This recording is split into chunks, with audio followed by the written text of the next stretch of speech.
Commissioner, you mentioned a while ago that we decided to go from compliance to quality. And that sounds good, probably is good, but that's still subjective.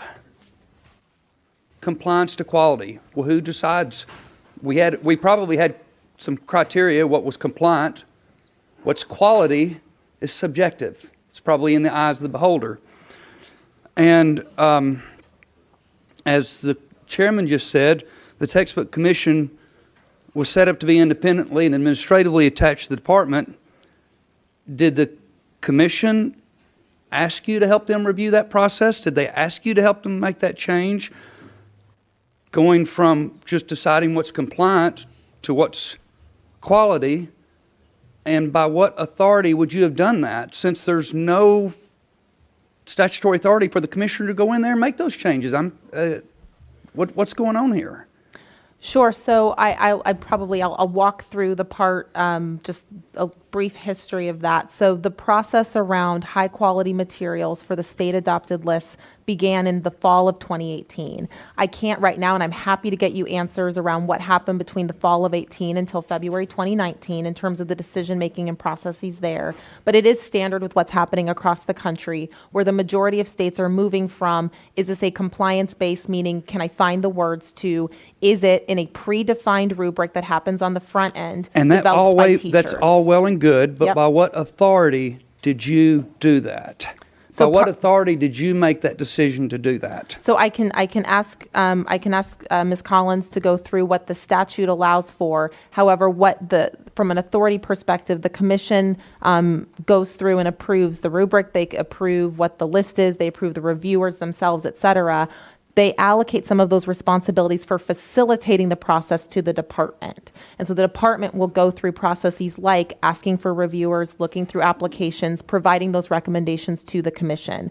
A part of that process also includes developing the rubric by which some of the materials are reviewed. Again, I'm happy to get you a very detailed part of the process. The department is not ultimately making the decision. We're facilitating the process and providing those recommendations from the reviewers to the commission itself. They can review and then they can challenge or not any of the steps of the process related to the textbook adoption.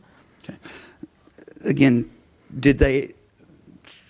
so you're telling me it's inherent in the authority of the statute, that the enacting statute for the Department of Education to go in there and change what is the standard or the criteria that the Textbook Commission, how they operate?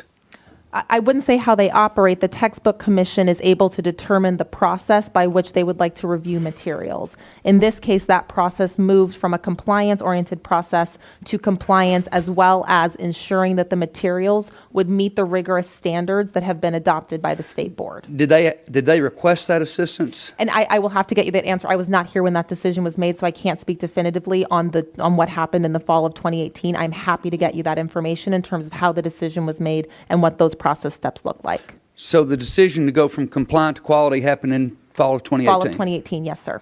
Okay. Thank you. Yes, sir.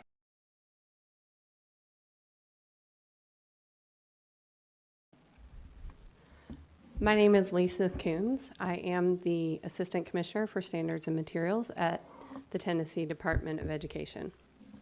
And I am here today to present the independent review that was requested by one of your fellow commission members, Dr. Penny Schwinn, our Commissioner of Education. So in August, she requested an independent review from Johns Hopkins University. And in your binder behind tab 2, you have an executive summary of the Johns Hopkins report. The Johns Hopkins report was requested to review the process of the ELA adoption. Through the ELA adoption process, we had a change in commissioners, and we had a change in supervisory personnel over the ELA adoption process. So we wanted to review that process. We sent over 150 documents to Johns Hopkins University to review, including selection and training of reviewers, the assigning of reviewers to training materials, and the process that was used to score all materials. Johns Hopkins released a report, which is also behind tab 2. They found that the Tennessee Department of Education did not necessarily adequately prepare all reviewers, and that some of those reviewers that did not meet the scoring task at the end of preparation went on to score some of the materials during the review process. As a matter of fact, 87 materials were reviewed by scorers who did not pass that norming task. Therefore, some of the reviews are in question. The other thing that Johns Hopkins University sent to us and reminded us of is that we need to randomize our reviewers when they're assigned to materials. That did not happen consistently in the K-5 material review.